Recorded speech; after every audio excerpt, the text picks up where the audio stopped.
Anyone who thinks that U.S. politics or the United States hasn't changed over the past generation might note a story out of Riverdale, Georgia this week. Just a couple of weeks ago, Michelle Bruce was reelected to her second term on the city council there. She's 46 years old, tall, sturdy, and repossesses cars for a living. She wants to attract more industry to Riverdale. Michelle Bruce, frankly, in fact, proudly identifies herself as transgender, which the dictionary defines as appearing as, wishing to be considered as, or having undergone surgery to become a member of the opposite sex. Ms. Bruce finished first in a field of three. But this week, Georgia Fuller, who finished third, filed a lawsuit charging election fraud, phrase usually tied to bribery or stuffing ballot boxes. Georgia Fuller charges that Michelle Bruce misled voters by identifying herself as transgender. She says that Miss Bruce is merely a man who masquerades as a woman to keep her seat on the Riverdale City Council.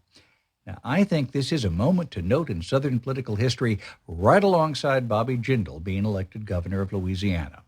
Not so many years ago, a Southern politician running for governor ridiculed his opponent, who'd been in a high school drama club, as an admitted thespian.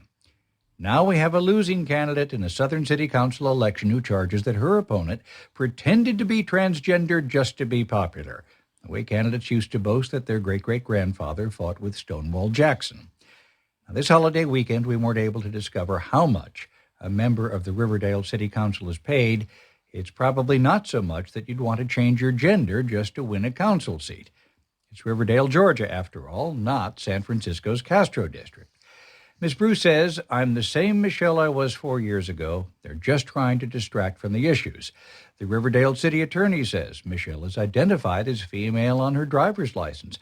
I really don't understand what the allegation is.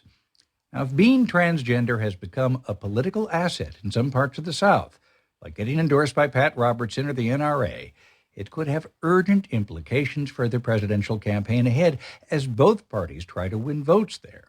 Everyone running for office says, "I'm the candidate of real change." A transgender candidate can add, "and that's not just talk." Rudolph Giuliani famously appeared in drag at a roast in 1997. Maybe that's why he's ahead in the polls. Fred Thompson, my cousin. Meet Michelle Bruce, politician for the people. I represent all the people. I take all their concerns at heart. Although the 46-year-old Georgia woman may be more pioneer than politician, Bruce describes herself as transgender, one of the first to be elected to public office in the U.S. Michelle is Michelle. I always will be Michelle. But in this lawsuit filed in Superior Court here, Bruce's political rivals call her Michael. They claim Bruce, who was in the midst of a re-election fight, misled voters by running as a female. Her real name is Michael Bruce. The complaint was filed by two candidates who mounted failed bids for city council. One ran against Bruce. They want next month's runoff between Bruce and another candidate put on hold, and they want a judge to order a new election. Michael King represents the plaintiffs. He says Riverdale voters tend to favor female candidates. So I think that being a female and being an incumbent would have given Michael Bruce the edge over my client. It's a frivolous lawsuit. Bruce refused to answer specific questions about her gender and said transgender means different things to different people. She admits the attacks hurt, but remains focused on her job. Personal issues should be left alone and out of politics. But in some cases that can't happen. In this case, Bruce's personal issue is now very public and could derail her public service career. Jason Bronis, The Associated Press, Riverdale, Georgia.